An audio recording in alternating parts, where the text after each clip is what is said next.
bedo opposition for nyaka Kenya chak bedie e bokel no midhiero ne kosonang. Mane number one man comparatively kingiyo Kaluogi Kiambu County, of course president mokwongo, prime minister mokwongo gi president mara ang'wen ne wuok Kiambu County.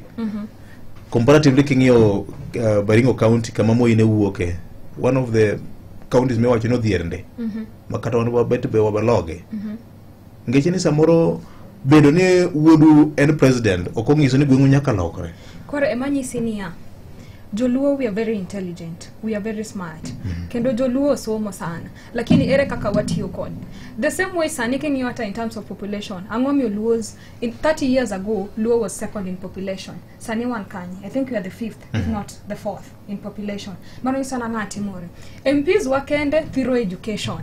Ere aka wade catch up 30 years ago kamane wantiere, kamane Siaya, almost everyone was a professor. Kiwinjo. Ere aka wade catch up gikan. Koro nisani Luo, we have the capability to even do better for our people, but we just choose to give a deaf ear nejo wagieki.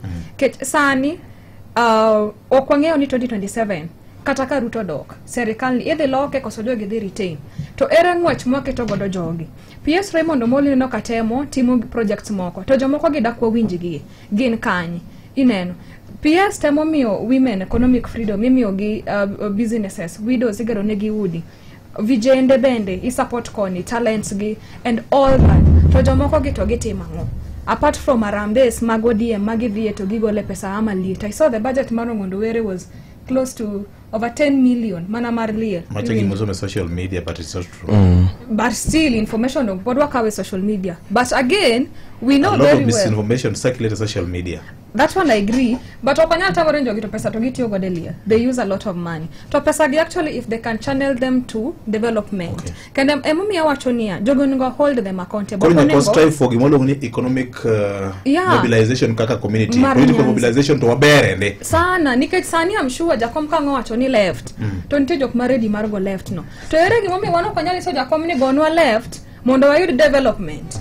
Gonwa left wa mondo wayud gigi ama hold on mondo watimo ngawa wakao telo. To gima donyiso jawania broad based government ni okwanyal endelea godo bende kabe wapinge. Onge akadangi idhi pingo ng'ato mapode dwaro konyu kuome.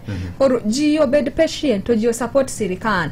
To sani be mamondo mine dalo from women groups. Sane ma vijendo from youth groups. Iwinjo. Sani ma vijende bondo kaw information manitiere gik ma sirikal osekelogi. Affordable housing kaeko jo chak manyo kaka inyalo chulogi mondo gikawgi. Nikech gigi nitie to kwa keto ni wapingo gimora mora mabiro to 5 years dibiro ka dhikalo, the next 5 years biro dhikalo to ado kama ne wantiere to sani wasechako chiewo. Koro oganda dunya kala krejo present worship team. Not present worship team, okawach ni walokre present worship team. Emomi wacho ni we hold our leaders accountable. Iwinjo. But we can't be holding the president accountable for something we can hold an MP or an MC accountable or the governor.